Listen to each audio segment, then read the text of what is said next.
beautiful? Well, a recipe you're not going to want to miss, so get your notes out for your tips on this one, East Coast nut roast. For this recipe, you will need 3 cups of water, 1/3 cup of extra virgin olive oil, 1/3 cup of Bragg's liquid aminos, 4 cups of bran flakes, 2 cups of walnuts, 1 cup of pecans, 2 large onions, 3 tablespoons of cornstarch, 4 cups of medium grain brown rice cooked, 1 tablespoon of dried sage, 1/4 cup of parsley, 2 teaspoons of sea salt, 1 teaspoon of dried basil, 1 teaspoon of dried thyme, and 2 tablespoons of ground flaxseed. Now, I got the idea for this recipe when I was out visiting my children in Loma Linda, and I have a lot of friends out in Loma Linda, and one of my good friends, Susie Brockman, had us over to her house, and she made this roast. And I said, oh, Susie, I really like this roast. And so she said, oh, let me give you the recipe. So I took the recipe back home, and I thought, you know what, I'm going to make a few little changes to this. And hence, the West Coast roast became an East Coast roast. Oh, I was trying to figure that one out.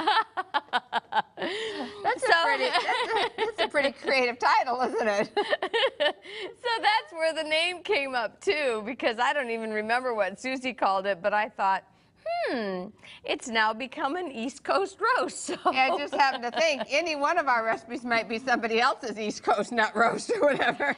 You know, and that's right. I tell people that, and we all say that. If That's there's right. things in our recipes that you just don't, you know, like, oh, I really don't like this, or I don't like that, substitute for something you do like. Make it your own recipe. Right. If you like a different type of nut, substitute your favorite nut. You may want cashews in this. Right. You know, and so you can create your own recipe. Well, it's got walnuts. Well, maybe we should just go ahead and make the recipe. Exactly. Okay, I'm going to start with putting my liquids in a bowl. So I'll put in my water. And then if you want to put in the oil and the Bragg's liquid aminos. Okay. And then just kind of blend this up just a little bit. And now let's put all the dry ingredients into here. In here? Sis. Put all our dry ingredients. A little bit more right there. Oh, well. I think we better get that. so your favorite bran flakes, right? Use your favorite, bran flakes. And then this is chopped pecans. Ah, here's the Brenda's walnut. favorite nut. I love pecans. Yep. I added those for you. Thank you. Brenda's favorite nut. And I'm going to add my seasonings into my liquid. Your husband, Joel, finds the best pecans every year. You know, I don't know. He orders them from somewhere. I'm going to have to ask him to give me that secret because I want some of those for next year. They're the biggest, you know, most beautiful pecans I've ever seen.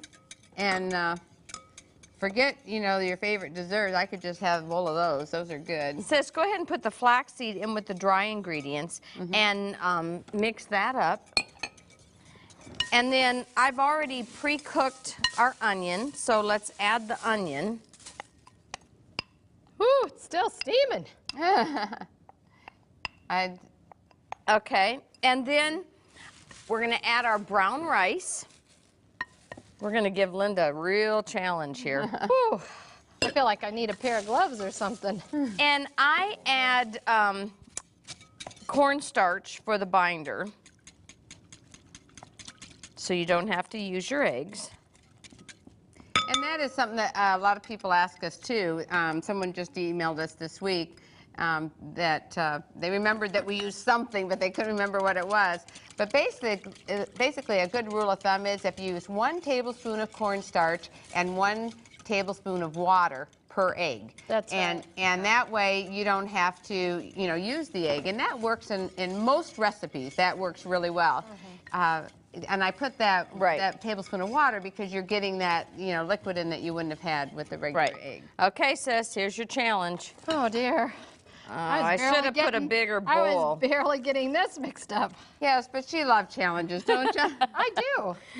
And she's good at it too. Well, I'm getting it on me. There you go.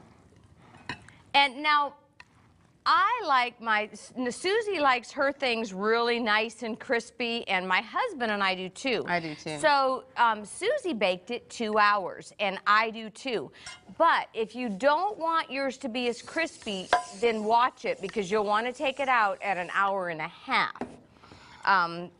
And then you can use one huge big casserole dish, or you can divide it into 2 9x13 casserole dishes. Here, sis. If you want it crispier, what if I do this for you so that you, I'll tip it like this and you can put it in there. We'll just go ahead and put it in. How's that? Right. If you want it crispier, then you need to divide it into 2 9x13 pans, which I really like it crispier.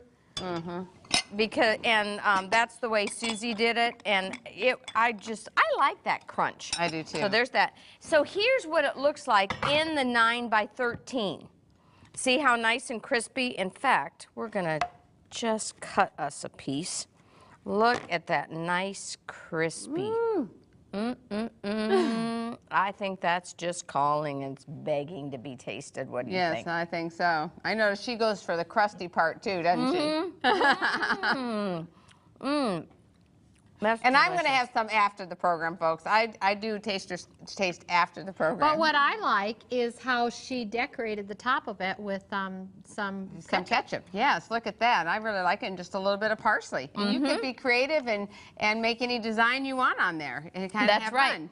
And you know, my husband loves this the next day in sandwiches. Yes. He loves that. Oh, I would too. I do too. That would be really good. So try it and tell me what you think of the East Coast Net Roast.